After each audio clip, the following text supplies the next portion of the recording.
Xion pergunta como ela pode ter certeza de que as joias da coroa do imperador são artigos genuínos e não apenas alguns enfeites falsificados.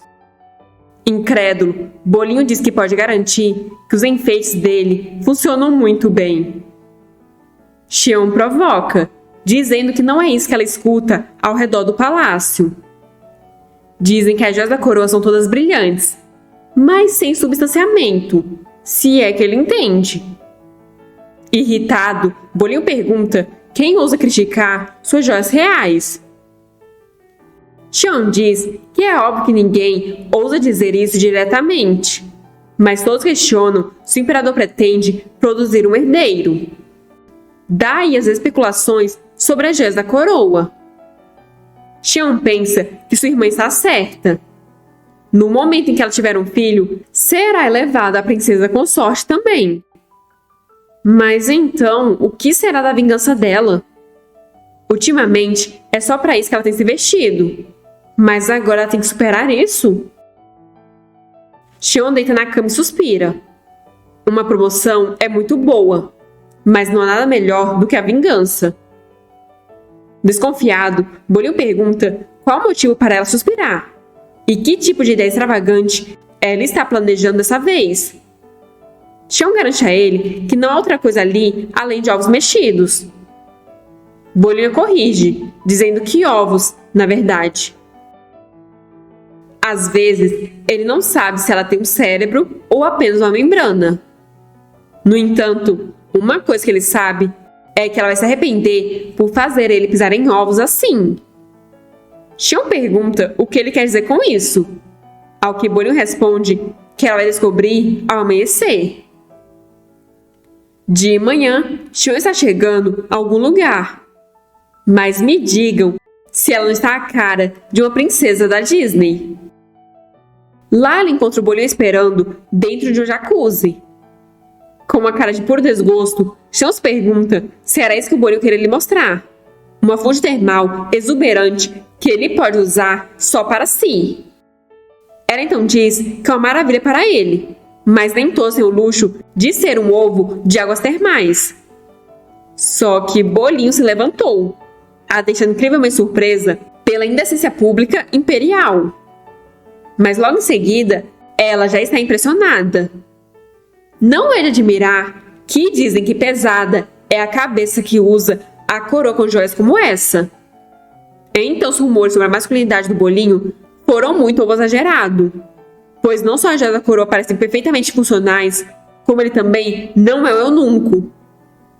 Mas pensando bem, ninguém nunca lhe disse que ele era um eunuco. O brilho das joias dele está tão forte que está cegando a Xion. Babando, Xion pensa que durante todo esse tempo ela acreditou que o Bolinho era apenas um lanche saboroso com rosto e físico bonitos.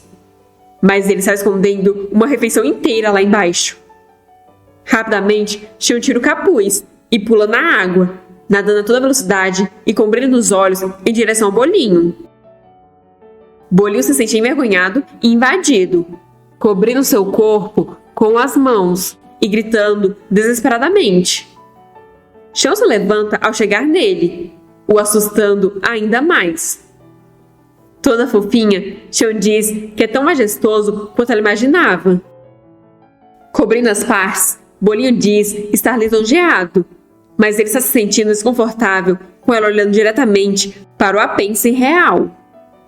Xion, ainda com os olhinhos brilhando, pergunta por que mostrar isso se não é para ela ficar olhando. Bolinho, completamente envergonhado, diz que não era essa reação que ele esperava. O que diabos ensinam para as filhas na casa Xion?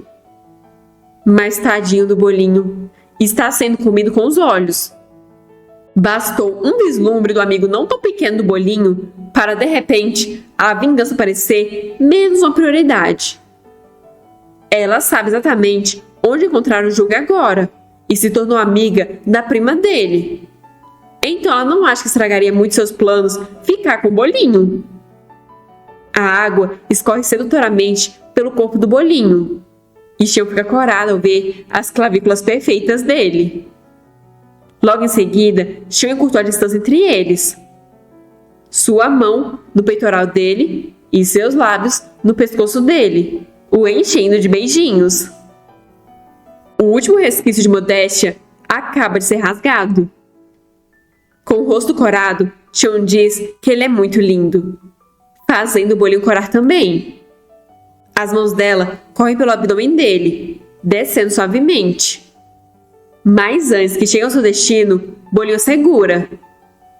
Ela pergunta o que está errado. E mais vermelho que um pimentão, Bolinho diz que isso já é o suficiente, o que deixa Xion completamente confusa. Bolinho sai da água e veste o roupão. Chocada e indignada, Xion se pergunta se depois daquela previsão da noite passada e de exibir suas magníficas joias da coroa bem diante dos olhos dela, ele vai simplesmente deixá-la. Xion grita perguntando como ele pode deixá-la assim. Bolinho diz que ela também deveria voltar para dentro, pois está toda encharcada. Eles não querem que ela pegue um resfriado, né? Assim, ele vai embora, deixando a Xion completamente irritada para trás. Bolinho está em seu quarto, junto do cara que spawna e do eunuco-chefe. Se olhando no espelho, com ar convencido, ele diz ter imaginado que tenha se vingado o suficiente. Além de que agora ele tem certeza do carinho da Xion por ele. Não precisou de qualquer sedução da parte dele para que ela literalmente se jogasse em cima dele. Coloca na mão em seu pescoço, no lugar onde a Xion o beijou. Ele pensa que foi muito adorável. Ele então se deita e está pronto para dormir tranquilamente, quando ele parece perceber algo, se levantando rapidamente. O cara que só pergunta se ele está bem, pois parece inquieto, para dizer o mínimo. Bolinho pergunta o que fez e, se debatendo na cama, diz que é um idiota.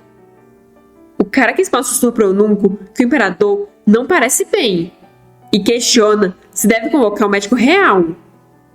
O eunuco suspira antes de explicar que é simples. O imperador espera ficar mais íntimo com a Xion, apenas para ser derrotado por ela a cada momento. Mas agora que ele finalmente reuniu coragem para criar uma oportunidade para si próprio, ele simplesmente se atrapalhou por causa de sua absoluta incompetência. Acabado, o imperador comenta que parece até um eunuco de verdade sabe mais do que ele sobre os caminhos do amor. Na manhã seguinte, Xion está contando ao general investigativo que a concubina bajuladora tem um diário contendo os nomes das vítimas do assassinato. Xion esperava ter um filho e ganhar uma promoção para se proteger da bajuladora. Mas, dada a relutância do Bolinho em ajudar, ela supõe que terá que encontrar outra forma de contra-atacar. O general pergunta se essa poderia ser a forma da Xion se vingar pela participação da bajuladora na recente prisão da empregada Xion. Se sim, ele avisa que não pode investigar um assunto sem uma pista concreta. Xion diz que não sonharia em pedir que ele conduzisse uma investigação sem fundamentação. Ela está apenas perguntando se ele estaria inclinado a agir caso ela forneça o referido diário a ele. Dando uma piscadinha, ela questiona o que é uma pequena investigação de assassinato entre amigos. O general diz que ela estabelece um padrão muito baixo para amizades. Sem querer ofender, mas ele está surpreso em saber que ela considera ele um amigo. Contudo, na presença de uma pista, o Ministério das Punições investigará o assunto de acordo. Xion diz que tudo bem, desde que ele cumpra uma palavra. O general diz que vai, mas não será fácil.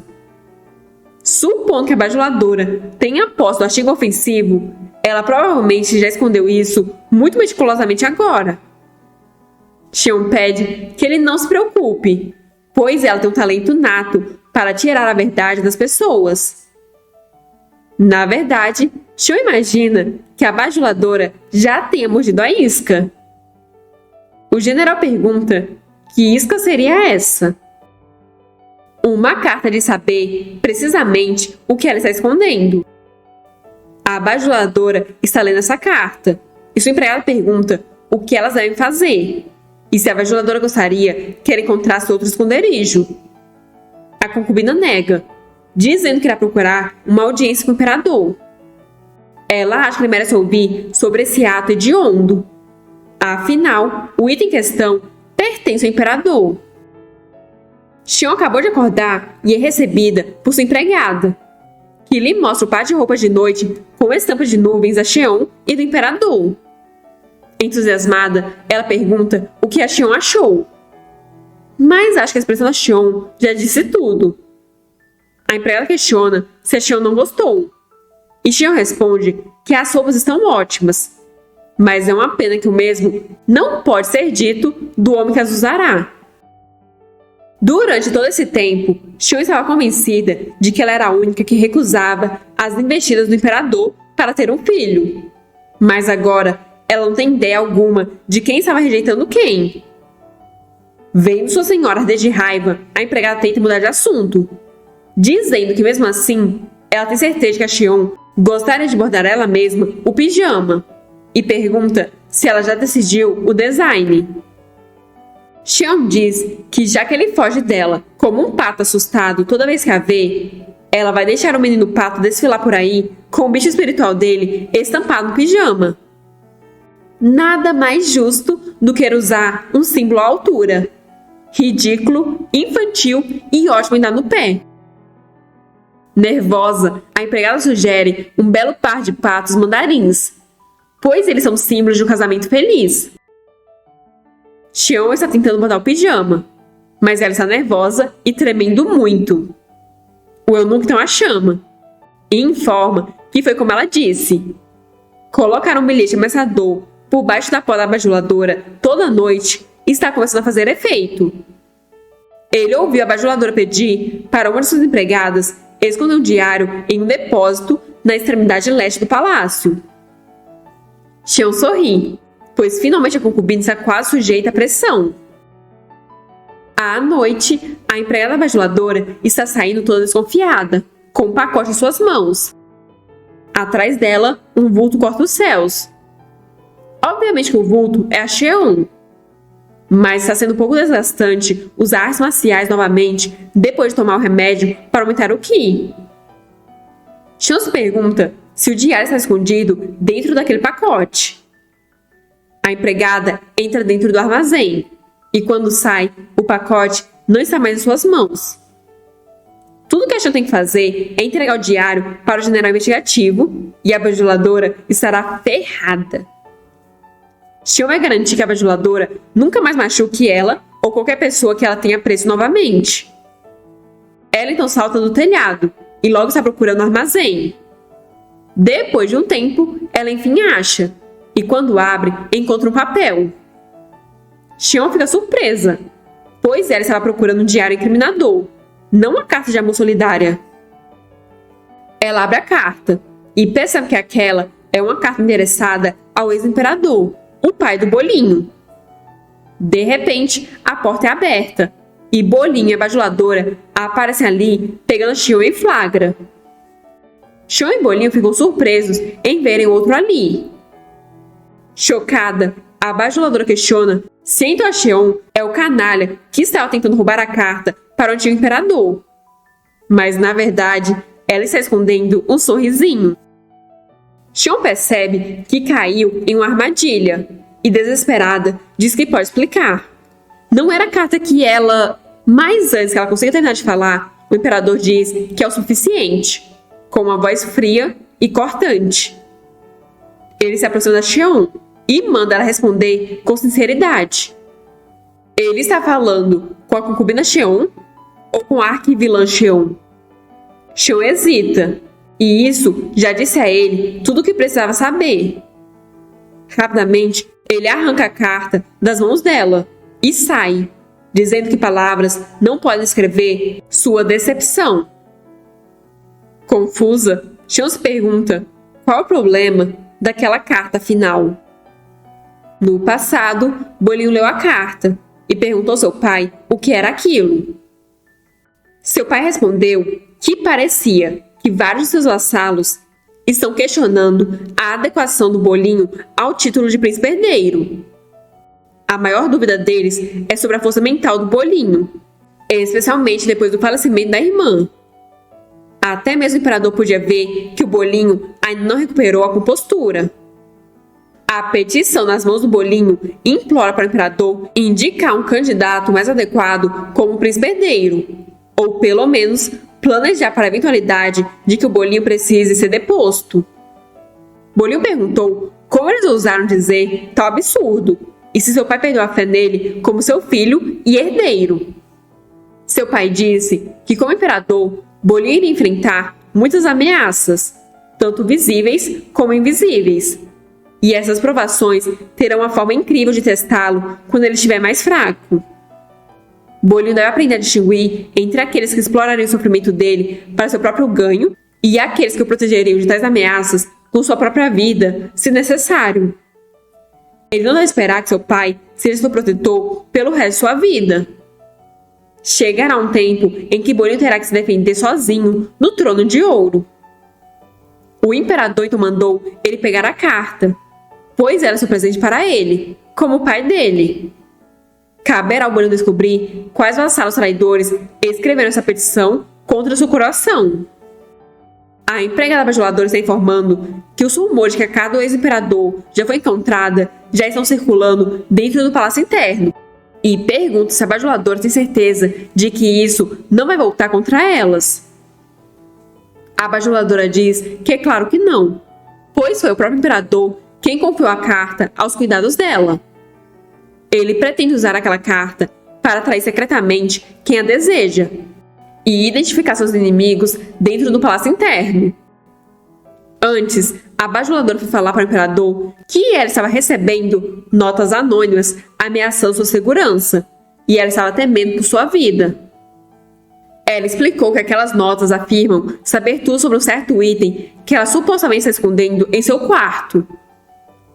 O imperador então propôs que ela fingisse ser influenciada pelas ameaças e movesse o item para outro lugar. Quando o canalha anônimo morder a isca, o imperador estará espreitando ao lado dela. De fato, foi ideia do imperador armar uma armadilha com a carta como isca. Mais nervosa, a empregada diz que, no entanto, não era a carta que a Xion queria tanto a ponto de fazer essas ameaças, mas sim o diário que a bajuladora tinha. E se a Xion ousar mencionar o diário para o imperador? Pois a empregada acha que o imperador não sabe nada sobre isso por enquanto. Mas, com um sorriso, a bajuladora diz que pode deixar a Xion contar a ele, pois isso não muda o fato de que ela planejou roubar a bajuladora. E se há uma coisa que o imperador não pode tolerar, é constrangimentos discretos. A bajuladora manda a empregada guardar suas palavras. Em breve, elas verão a Xion despencar em total desgraça. O imperador está sentado em seu trono, parecendo preocupado. E notando isso, o eunuco comenta a respeito. Bolinho pergunta se o eunuco acredita que seu pequeno omelete é mais um artista marcial desonesto como o cara que levou a irmã dele à morte. Uma parte dele espera fervorosamente que isso seja mentira. O eunuco diz que não poderia dizer, mas são em tempos como esses que é necessário manter o senso de justiça e compostura. De repente, o cara que spawna entra, correndo e informando que a Xion está ali procurando por uma audiência. Ela afirma ter uma mensagem urgente apenas para os ouvidos do imperador. Bolinho pensa que a Xion hesitou em responder quando ele perguntou se era a mestra Xion. E se lembra das palavras do seu pai sobre aprender a distinguir entre quem quer ser o mal e quem quer ser o bem. Agora é o momento em que ele deve ter completa compreensão da situação e pensar em suas opções. Primeiro, ele deverá investigar o assunto com fria e calculada imparcialidade. Então manda dizer a Xion que ele não haverá. Será que a Xion vai ser capaz de resolver essa situação e explicar ao Bolinho que o vilão é outro? Ou isso vai virar uma bola de neve infinita de desentendimentos? Deixem nos comentários a opinião de vocês e não se esqueçam do like. Se ainda não for inscrito, se inscreva e, se puder, considere virar um membro. E nos vemos na próxima!